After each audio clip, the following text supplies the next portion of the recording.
만화 영화는 대형 팬더. 만화 영화는 대형 팬더 정크입니다. 오늘은 개봉 2주차 관객수 54만을 넘어가는 신카이 마코토 감독의 애니메이션 날씨 아이에 대해서 이야기해보려고 합니다. 이 작품에 대한 해석들은 이미 많은 유튜버분들이나 커뮤니티에 올라오고 있기 때문에 저는 해석보다는 이러한 정보를 토대로 제 개인적인 이 애니메이션에 대한 작은 생각들을 공유하고자 이 영상을 만들게 되었습니다. 참고로 대형 팬더는 토크쇼로 진행되고 있고 이 편은 특별히 나레이션으로 하는 거기 때문에 항상 나레이션으로 해달라고 하시면 무척 곤란한 상황이 펼쳐질 수 있으니 이번 편은 특별편이라고만 생각해주시면 감사하겠습니다. 이 방송은 다음 스폰서로부터 제공받고 있습니다. 먼저 날씨 아이를 보지 않은 분들을 위해서 간략하게 작품을 설명드리자면 이렇습니다. 2016년 일본에서 초장기 흥행을 할 정도로 신드롬을 일으키고 국내에서도 일반 관객들에게 큰 반향을 일으켰던 너의 이름은을 감독한 신카이 마코토 감독의 신작이며 일본에서만 137억 엔이 넘는 흥행 수익을 올린 작품입니다. 전작 너의 이름은에 이어서 레드윈프스 캐릭터 디자이너 타나카 마사요시가 그대로 참여하였고 작품 속 배경으로 등장하는 도쿄의 다양한 날씨가 하나의 예술작품같이 표현되면서 신카이 마코토라는 감독에게 가진 기대치를 충족시킨 작품이었습니다. 하지만 모두가 아름답게 바라보는 영상과 달리 이야기는 그렇지 못했는데요. 비가 그치지 않는 도쿄를 배경으로 가출한 소년과 날씨를 맑게 만드는 소녀의 세상을 그린 이 작품은 이전에 나온 너의 이름은 이상으로 판타지한 느낌이 강하고 주인공 호다카의 선택에 의한 충격적인 결말과 중간에 벌어지는 개연성의 문제 등이 지적되면서 논란을 야기시키기도 했습니다. 게다가 개봉 1주차에 수입사와 배급사, 홍보사가 이른바 이 시국 때문에 작품 흥행이 저조하다는 전례 없는 입장문을 발표하면서 더더욱 이 작품에 대한 국내 평가는 부정적으로 진화해갔죠. 이런 인생도 싫어요. 그렇다면 날씨 아이에 대해서 우리는 어떻게 바라봐야 할까요? 먼저 개연성에 대해서 이야기해보도록 하겠습니다.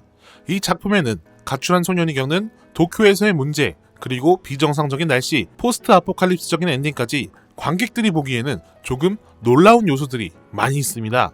이러한 작품 요소를 이해하기 위해서는 세카이게라는 일본식 애니메이션 장르를 이해하거나 익숙해져야 합니다. 간략하게 세카이게란 남녀관계 혹은 작은 사회에서 벌어진 일들이 앞서 말한 개연성에 상관없이 인류 멸종의 위기 혹은 세계 멸망 등으로 직결되는 장르입니다. 데빌맨, 엔드 오브 에반게리온, 추종병기 그녀 등이 이러한 장르의 대표작들이죠. 신카이 마코토 감독은 이런 세카이게를 기반으로 한 이야기들을 무척이나 잘 그리고 있었습니다.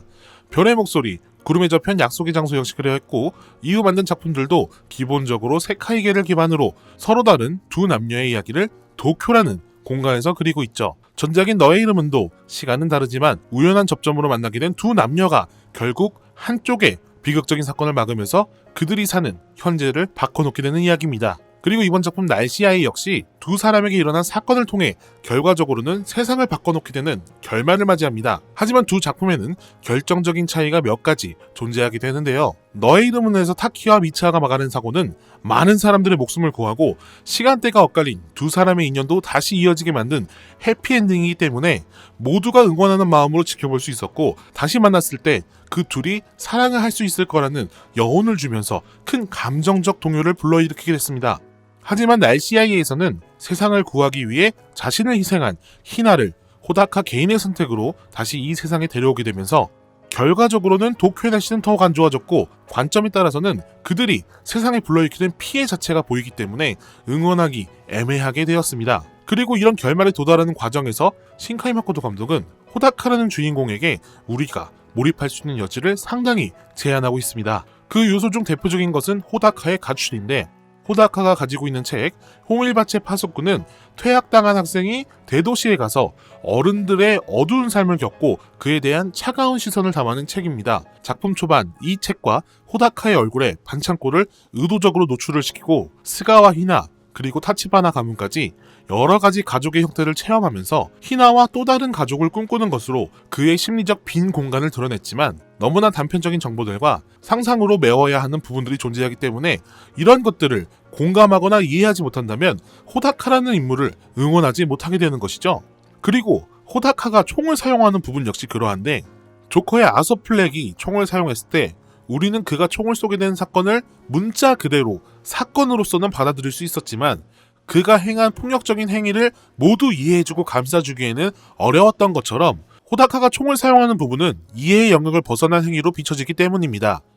이러한 부분을 완급 조절하지 못한 것은 신카이 마코토 감독이 전작의 성공 후 대중과 자신이 가진 생각의 거리가 좁혀졌다고 착각한 것은 아닐까 하는 생각이 들어서 아쉬운 대목이긴 했습니다. 마지막으로 이 영화에서 가장 말이 많은 부분이었죠. 바로 엔딩에 대한 이야기입니다.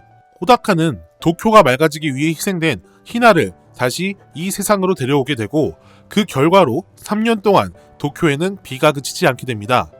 그리고 3년 만에 히나를 만나게 되면서 자신들은 세상을 바꿨다며 눈물을 흘리고 맙니다. 정말 이 모든 것이 히나를 구한 호다카의 잘못이었을까요? 우리는 자라면서 수많은 선택을 하게 됩니다. 그리고 그 선택으로 인해 내가 상처를 받기도 하고 내 주변의 사람들이 상처를 받기도 합니다. 하지만 우리는 이 선택을 하면서 우리가 살아갈 세상을 바꿔나가고 있습니다. 그게 온전히 내 상처가 되었든 주변에 피해를 주게 되었든 우리는 선택한 결과를 안고 살아가며 이 세상은 수많은 사람들의 선택에 따른 결과를 수용하면서 미래로 나아가고 있습니다.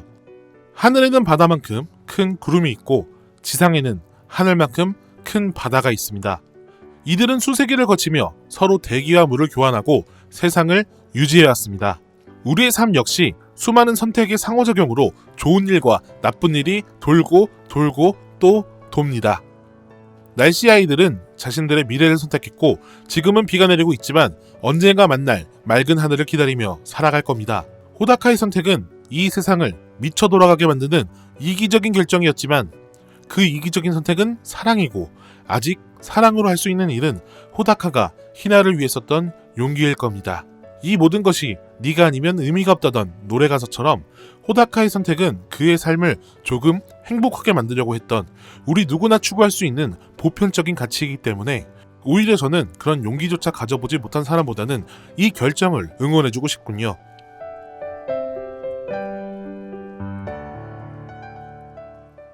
마침 이제 수능이 끝났고 수능을 보신 분들도 앞으로 자신의 세상을 선택해야 될 시기가 찾아오게 될 겁니다.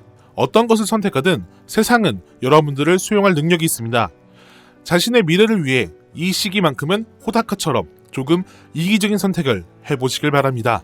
그럼 저는 다음에 다시 인썸과 돌아오도록 하겠습니다. 만화 영화는 대형 팬더!